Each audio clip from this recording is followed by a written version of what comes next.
एक समय था जब कपड़े को लोग सिर्फ तन बदन ढकने के लिए ही पहनते थे, लेकिन आज कपड़ा फैशन का सिनोनिम बन चुका है। आप सोच सकते हो, जहां साल 1980 में एक एवरेज अमेरिकन एक साल में सिर्फ 12 कपड़े ही खरीदता था, वहीं आज का एक एवरेज अमेरिकन एक साल में 68 से भी ज्यादा कपड़े खरीदता है। और ये फास्ट फैशन का इतना बड़ा दलदल है जिसमें कई सारे ब्रांड शामिल हैं, like H&M, Zara, Shein, Boohoo, Fashion Nova, Forever 21 जैसी कई सारी कंपनी, जो कई लोगों को अपाहिज या यूं कहे तो उनके मौत का भी कारण बन रहा है।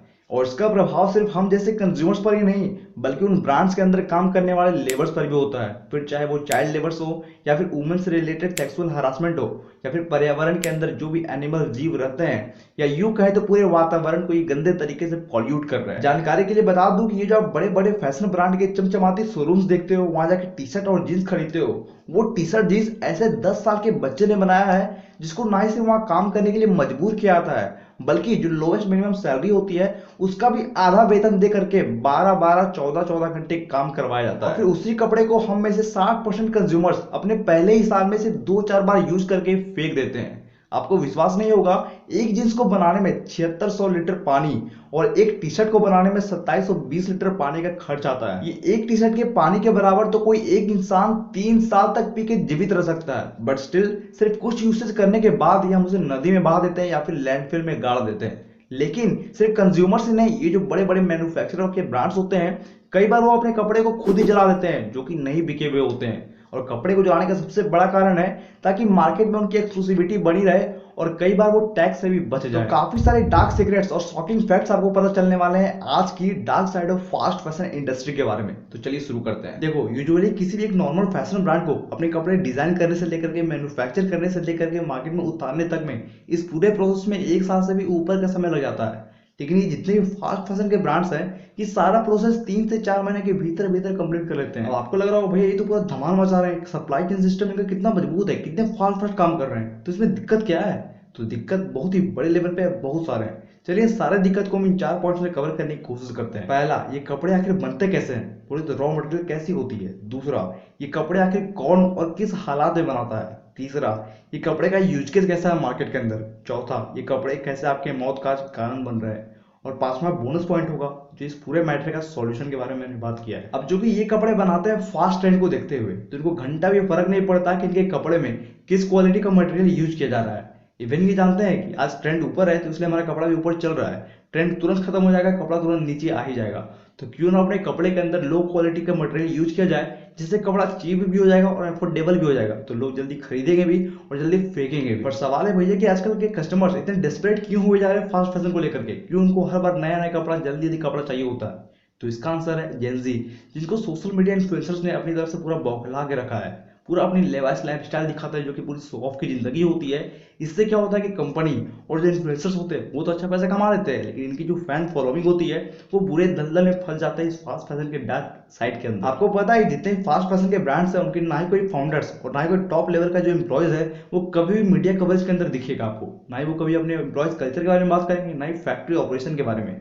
अपने पूरे ऑपरेशन को इतना सीक्रेट मैनेज करके रखते हैं कि इनकी मर्जी के बिना इनके ऑपरेशन सेंटर के अंदर कोई कैमरा ले जाने की इजाजत नहीं होती है। और पता है वहां ये छिपाता क्या है? अपने वर्कर्स, अपने कर्मचारियों का शोषण करना। देखो, कोई भी ब्रांड अगर दूसरे ब्रांड के प्रोडक्ट को अगर कॉपी कर रहा है तो उस ब्रांड को फिर भी 7 डिफरेंसेस रखने बहुत जरूरी है, तभी वो कॉपीराइट के मुकदमे से बच सकता है। लेकिन यहाँ देखो भैया, यहाँ पे जारा ने रेंज की हूबहू जैकेट बना दी है, और यहाँ पे गुची ने फॉरएवर 21 को सूट किया है क्योंकि उन्होंने भी की जैकेट को कॉपी किया है। और इसका सिंपल सा कारण है क्योंकि इनके पास टाइम ही नहीं है बिल्कुल भी कि अपने प्रोडक्ट के ऊपर या अपने डिजाइन के ऊपर R&D बैठा सके, लंबे टाइम से रिसर्च कर सके। इनको हर चीज जल्दी चाहिए होता है और इसका भारी खामियाजा भुगतना पड़ता है इनके फैक्ट्री के वर्कर्स को। ये वर्कर्स जहाँ पे काम करते हैं उस जगह को बोला जाता है स्वेट शॉप्स, जो कि इतनी बुरी कंडीशन में होता है, मतलब कि एक छोटा सा कॉम्पैक्ट जगह है और काफी भारी मात्रा में वर्कर्स वहाँ पे काम करते हैं। यहाँ पे काफी सारे केमिकल गैस तो छूटते ही हैं, कोई वेंटिलेटर भी नहीं होता वहाँ पे, और तो और जो लोएस्ट मिनिमम सैलरी होती है उससे भी कम रकम में इनको रखा जाता है और काम करने के लिए मजबूर किया जाता है। एक रिपोर्ट के अकॉर्डिंग एस्टिमेटेड 168 मिलियन बच्चे इस इंडस्ट्री के अंदर काम कर रहे हैं, जो कि महज 5 से 14 साल के होते हैं, और उनको काम करवाया जाता है 12, 14, 16 घंटे तक। और ये जो वर्कर का एक्सप्लोटेशन है वो सिर्फ बड़े लेबर्स या फिर छोटे बच्चों पे नहीं, वुमेन्स को भी काफी बड़ा खामियाजा भुगतना पड़ता है उनके वायलेंस को लेकर के और सेक्सुअल हरासमेंट को लेकर। और सबसे बड़ा एक्सप्लोटेशन देखने को मिल रहा है बांग्लादेश के अंदर। बांग्लादेश के अंदर एक 200 लोगों की फैक्ट्री है, यहाँ पे 181 वुमेन है वहाँ सर्वे हुआ, पता चला कि हर 10 में से 8 वुमेन वायलेंस और सेक्सुअल हरासमेंट की शिकार हुई। आपकी पैरों तले जमीन खिसक जाएगी ये सुन करके कि एक कलीग ने तो फैक्ट्री के फर्श पर ही यौन उत्पीड़न किए। जब लड़की प्रेग्नेंट हो गई तो उसको फैक्ट्री से काम पर से ही निकाल दिया गया। जब वो अपना टारगेट पूरा नहीं कर पाती है तो उनको एब्यूजिव लैंग्वेज का भी शिकार होना पड़ता है। कई बार ना ही उनको कोई ब्रेक मिलता है, ना ही पानी पीने तक का मनाही होता है। ये तो फिर भी कम है, क्योंकि कई बार इन स्वेट शॉप्स में काम करने वाले वर्कर्स की जान पर बनाती है। ये सबसे बड़ा इंसिडेंट देखने को मिला था साल 2013 में बांग्लादेश के ढाका के अंदर। राणा प्लाजा नाम की एक बिल्डिंग, जिसके अंदर 5 फैक्ट्रीज ऑपरेट कर रहे थे। ये बिल्डिंग इतनी ज्यादा कंडीशन खराब थी इसकी कि देखते देखते ढके बर्बाद हो गई, जिसके अंदर 1134 काम करने वाले लोग मर गए और 2600 से ज्यादा लोग घायल हो गए बुरी तरीके से। और ये कोई पहला सिनेरियो नहीं है।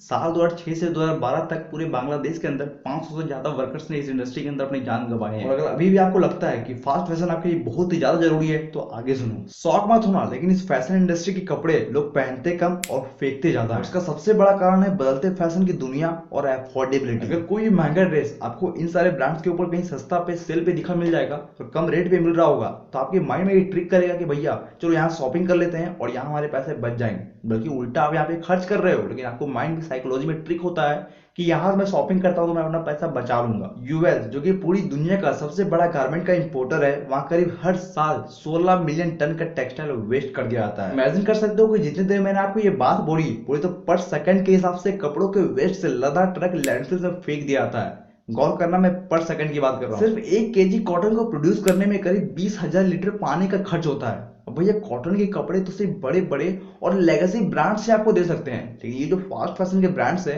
वो आपको कॉटन के कपड़े नहीं, प्लास्टिक के कपड़े पहना रहे हैं, जिसका फाइबर का नाम है पॉलीइथाइलिन टेरिफेटलेट, बोले तो पीईटी, जो सिर्फ और सिर्फ पॉलिस्टर, नायलॉन, अर्काइलिक और स्पेंटेक्स जैसे मटेरियल के बने होते हैं। और ये सब भी जो मटेरियल्स है वो पानी से नहीं बनते, बोले तो क्रूड ऑयल से बनाए जाते हैं, जिसको अगेन रिसाइकल करना या कंपोज करना नेक्स्ट टू इम्पॉसिबल है। और यही हमारे मौत का भी कारण बनता है। देखो कैसे कपड़ों को मैन्युफैक्चर करने में करीब 8000 डिफरेंट टाइप्स के केमिकल का यूज किया जाता है, जिसमें 43 मिलियन टन सिर्फ डाई के लिए यूज किया जाता है। ये वही डाई है जो कि कपड़ों में साइन लाते हैं, निखार लाते हैं। एट द एंड उस डाई का यूज खत्म हो जाने के बाद उसे ग्लोबल वाटर सिस्टम में बहा दिया जाता है। साथ ही वो जो पार्टिकल्स होते हैं फाइबर के बने होते हैं कपड़े, उसको भी एट द एंड पानी में ही बहाया जाता है। और इसीलिए ये जो टेक्सटाइल का डाइंग है वो दुनिया का दूसरा सबसे बड़ा पॉल्यूटर है वाटर के लिए आफ्टर ऑयल एंड गैस, जिससे ना ही सिर्फ ये वाटर को पॉल्यूट कर रहे हैं बल्कि उस पर हैवीली डिपेंडेंट हम जैसे ह्यूमंस, एनिमल्स और इवन एनवायरमेंट को भी काफी बुरी तरीके से प्रभावित कर रहे हैं। कई बार तो ये कैंसर का भी रूप ले सकते हैं। अब इस फास्ट फैशन की प्रॉब्लम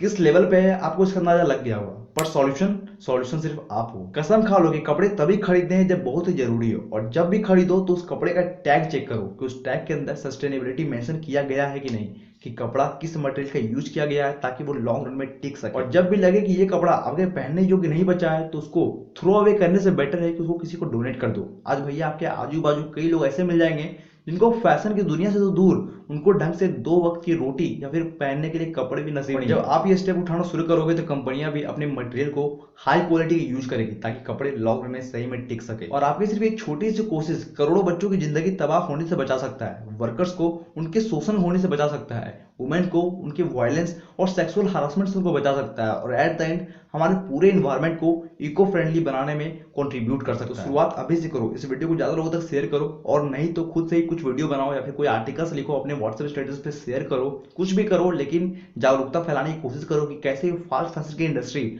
हमको डंप कर रही है। वीडियो अगर इंसाइटफुल लगा है, पसंद आया तो जल्दी इसको लाइक कर लो ताकि यूट्यूब का एल्गोरिथम ये वीडियो और भी लोगों तक प्रमोट करे और सभी जागरूक बन सके।